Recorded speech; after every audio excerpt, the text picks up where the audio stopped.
Assalamualaikum warahmatullahi wabarakatuh.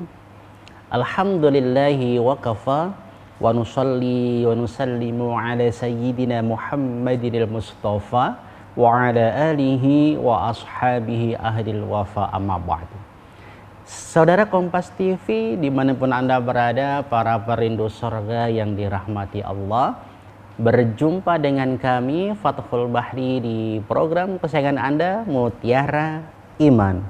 Semoga Allah Subhanahu wa taala senantiasa memberi kita kekuatan, kesehatan, kesempatan untuk beramal saleh sehingga kita bisa menjadi pribadi yang jauh lebih baik dari hari-hari sebelumnya. Amin ya rabbal alamin.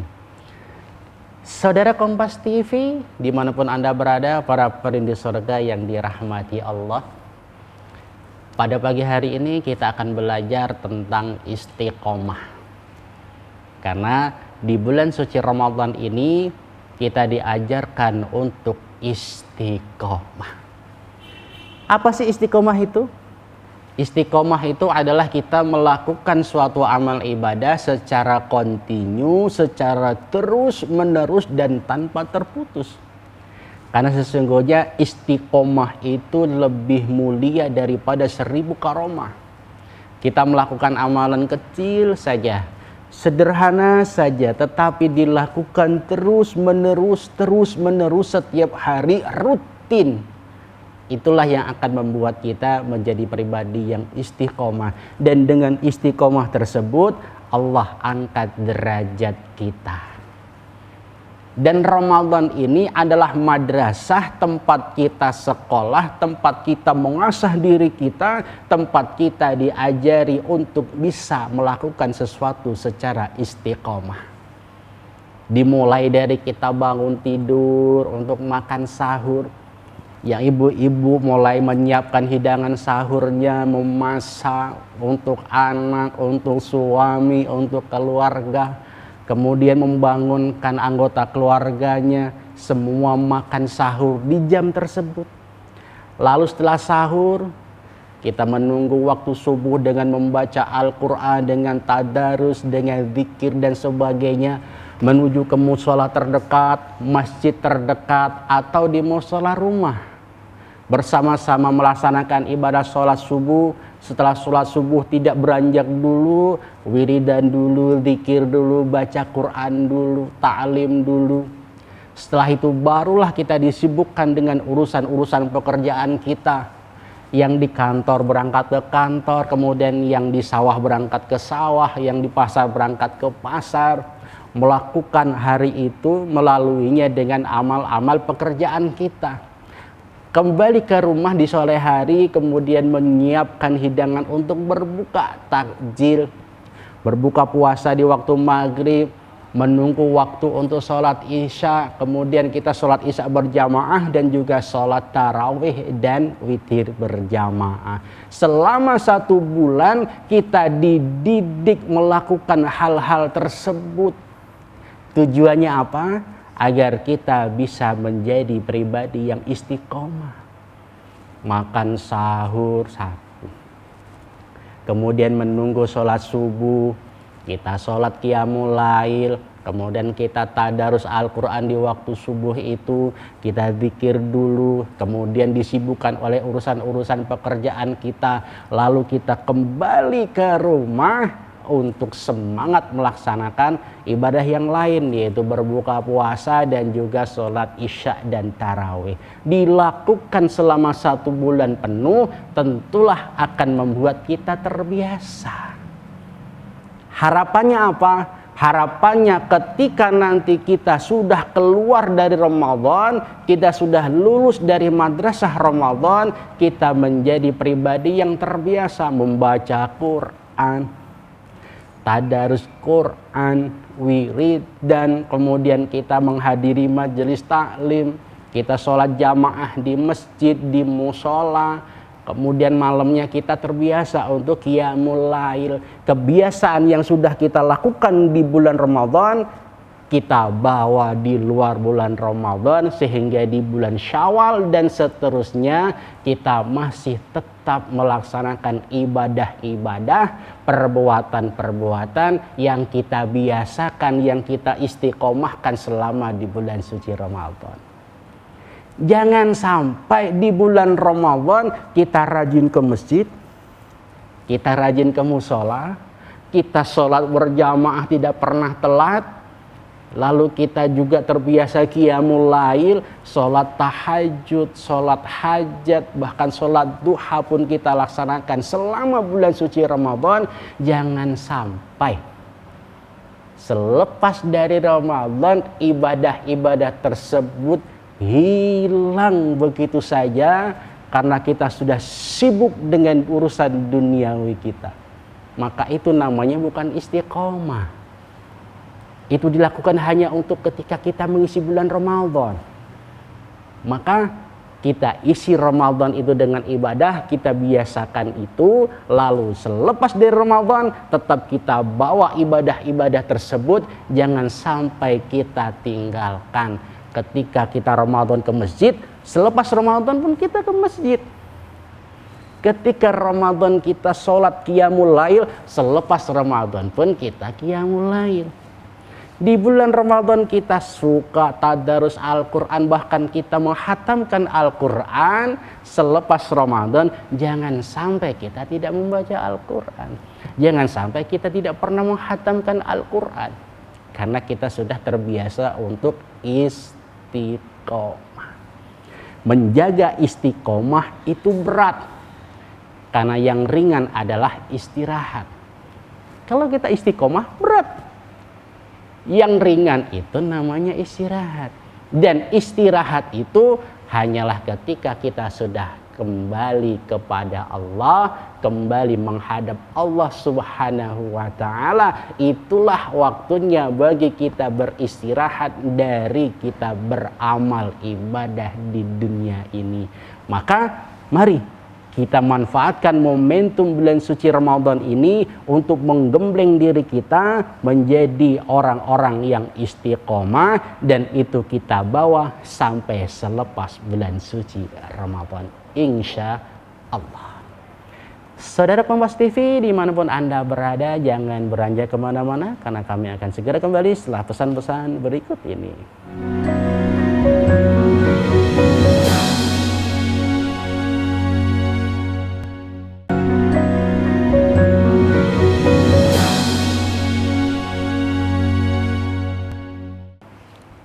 Saudara Kompas TV dimanapun Anda berada, para perindu surga yang dirahmati Allah, masih bersama kami di Mutiara Iman.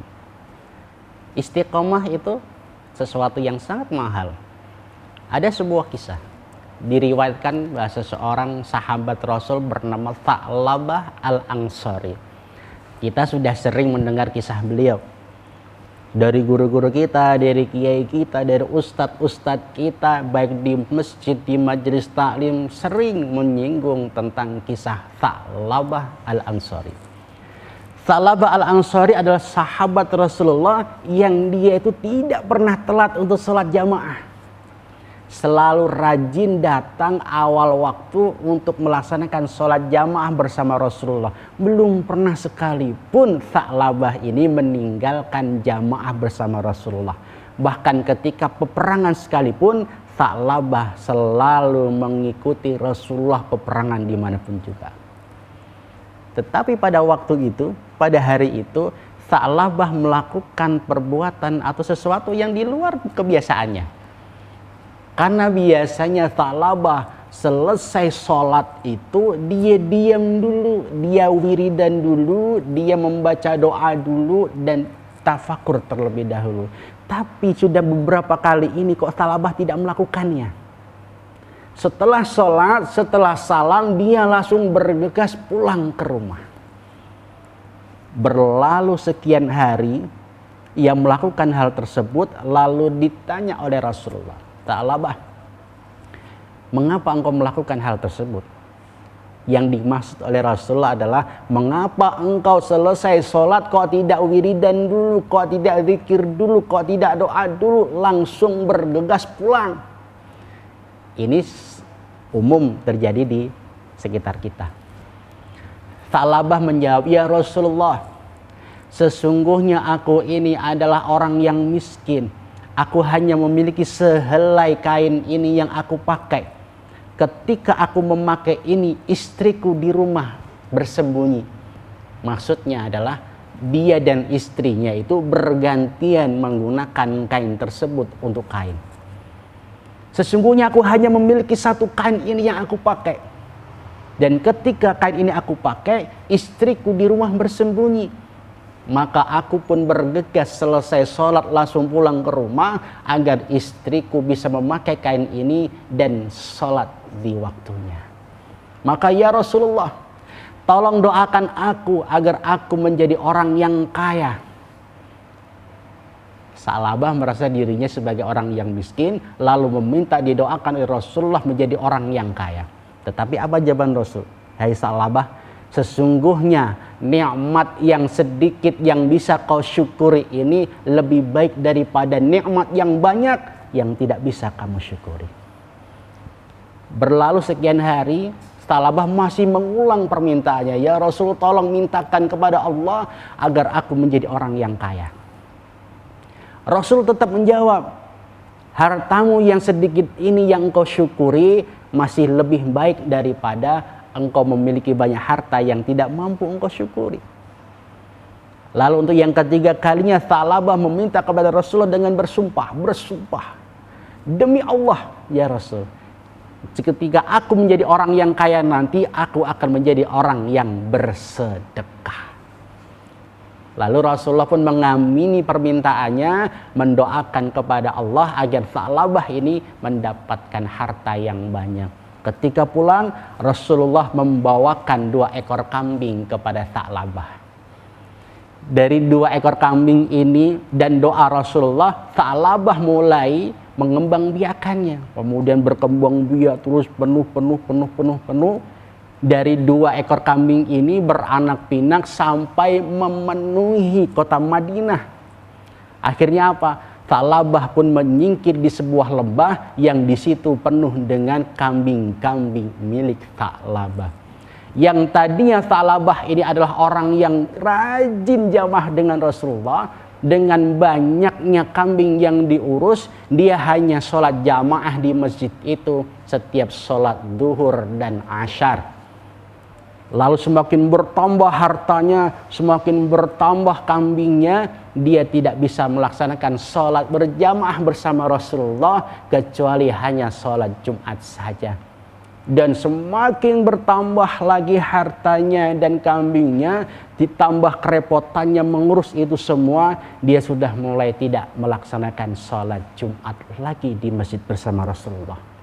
Bahkan ketika Rasulullah mengutus sahabat untuk datang menemui Tha'labah untuk menunaikan zakatnya, Tha'labah menolak.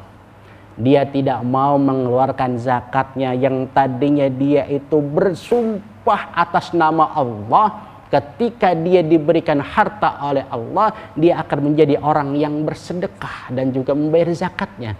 Tetapi ketika Allah telah mengabulkan permintaannya, dia sudah dianugerahi begitu banyak harta, ketika ditagih untuk membayar zakat, Tha'labah mengingkarinya dan tidak mau membayar zakatnya. Sehingga Rasulullah pun merasa jengkel kepadanya, merasa marah kepadanya, dan turunlah ayat yang membahas khusus tentang perilaku Tha'labah ini. Bahwasanya di antara kamu, di antara mereka, ada orang-orang yang sudah berjanji kepada Allah, sekiranya Allah menganugerahinya nikmat, tentu dia akan menjadi orang-orang yang bersedekah. Ketika ayat ini disampaikan kepada Tha'labah, ia merasa menyesal, ia pun datang menghadap kepada Rasulullah untuk membayar zakatnya. Tetapi apa yang disabdakan oleh Rasulullah? Sesungguhnya Allah melarangku menerima zakatmu. Sampai Rasulullah wafat, Kemudian di masa pemerintahan Abu Bakar As-Siddiq, Tha'labah pun kembali ingin membayar zakatnya.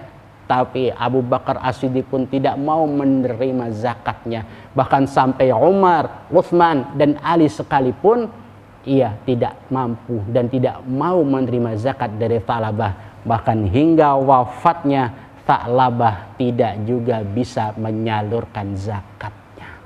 Na'udzubillahi min dzalik. Saudara Kompas TV dimanapun Anda berada yang dirahmati Allah, jangan beranjak kemana-mana karena kami akan segera kembali setelah pesan-pesan berikut ini.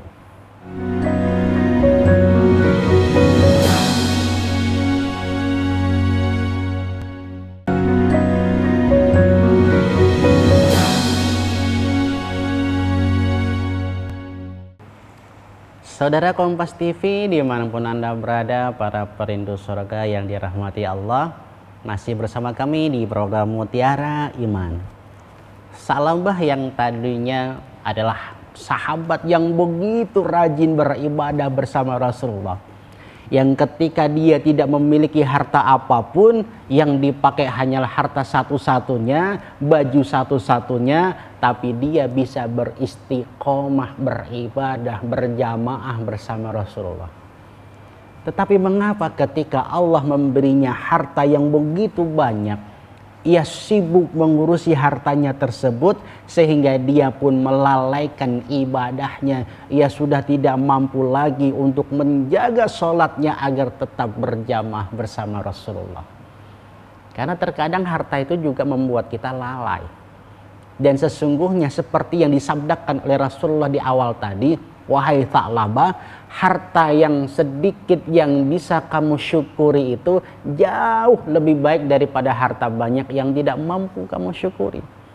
Karena bersyukur atas nikmat itu artinya menggunakan nikmat tersebut untuk beribadah kepada Allah. Pakaiannya yang satu-satunya tersebut ia gunakan untuk beribadah kepada Allah. Dia tidak pernah telat untuk sholat jamaah bersama Rasulullah, mendengarkan taklimnya, mendengarkan wejangan-wejangan dari Rasulullah, petuah-petuahnya, sehingga itu bisa menjadi pribadinya, menjadi amal ibadahnya yang dilakukan secara istiqomah.